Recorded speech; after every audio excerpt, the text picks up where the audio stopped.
and Dad are going to be listening tonight, but with you and Brayden mic'd up, do you have to mind your P's and Q's out there, or do you just say, hey, listen, it's a hockey game and all things go? Yeah, I don't know. Hopefully, producer's doing a good job back there and sound checking everything and making sure everything's clean. But no, obviously, they asked us to do that, and yeah, obviously, hopefully, there's nothing crossing the line out there. All these years that you and Brayden have been going head to head, inquiring minds want to know who's leading the Shen showdown going into this one. Ooh, I mean, I don't know. I've been on some teams and had some tough years, and he's had some good years, and St. Louis for the most part has been a pretty successful franchise. So I'm not sure head to head, but yeah, it's always fun for obviously both of us. We don't take these opportunities for granted. Obviously, we're both obviously in the latter stages of our careers, and you don't take anything for granted. It's special for us to get the opportunity to do this. It's special for friends and family who've been supportive and followed us throughout our careers. So yeah, it's in a sense not just another game, just because obviously Brayden and I are fortunate to get to do this, and yeah, they're always special when we get the chance to go at it. How many times is it? Have you counted? No, I have no idea. No idea. No clue. And you've never met in the playoffs, right? No, we haven't. Played together in the playoffs in Philadelphia. Right. When's the last time you went head to head? The first game after Christmas this year, we went. Nashville is in St. Louis, so on the December 27th. Okay. Any memorable encounters with each other on the ice? Anything that stands out? I know you probably never dropped the gloves. No.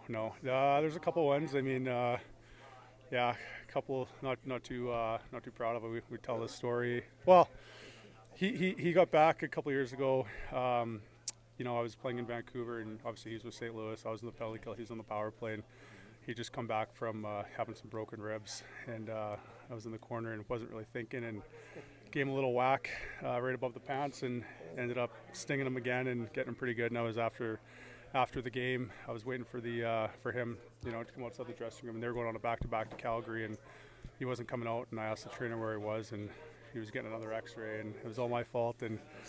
But my dad called me after the game and said, what the hell were you thinking?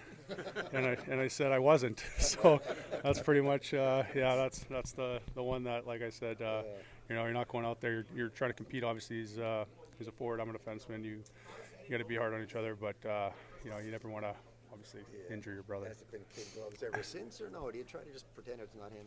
Say it again, sorry? Has it been kid gloves with him ever since then, or do you just try to pretend it's not him and treat him like any other player?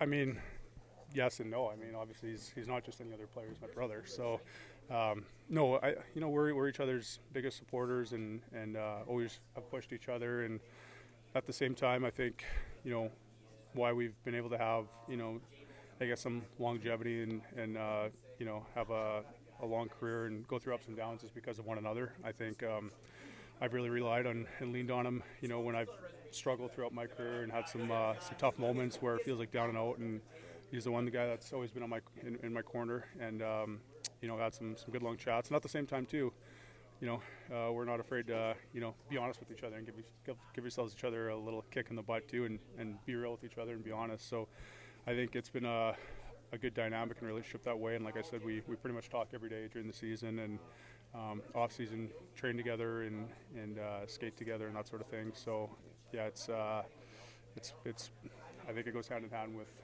us both being able to be around as long as we have. You don't know the head-to-head record. Do you at least lord the Stanley Cups over each other?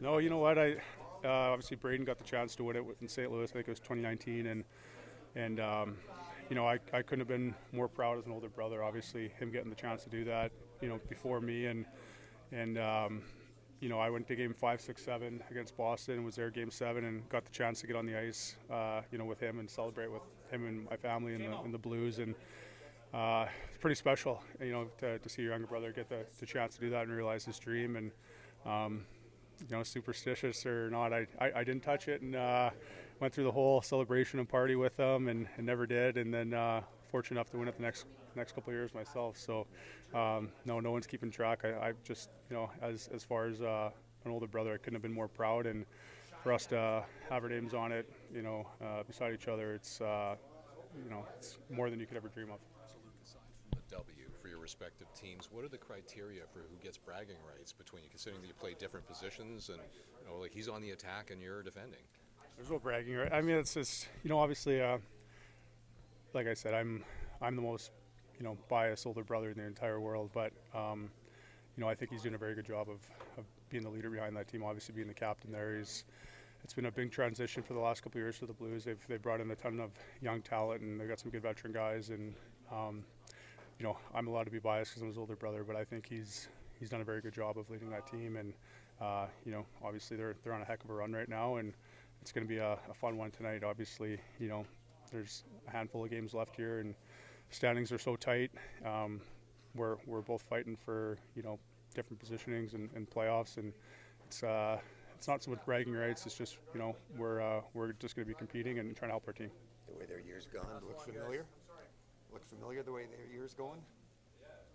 Yeah, I mean, You know what I mean? yeah, no, I mean, there's a lot of hockey left. I mean, obviously, like I said, just before the deadline or right around the deadline, a lot of people had written them off, and credit to them, they've made a hell of a run. And like I said, they're getting contributions throughout their entire lineup. They got two really good goaltenders. They got probably the most veteran D-core in the NHL when they're all healthy, and bigger D-core, and really no holes in their lineup. They're they got everyone chipping in, playing real well, and they're obviously well coached. So credit to them, and like I said, good run that they're on, and on a personal level, I'm obviously happy for Brayden.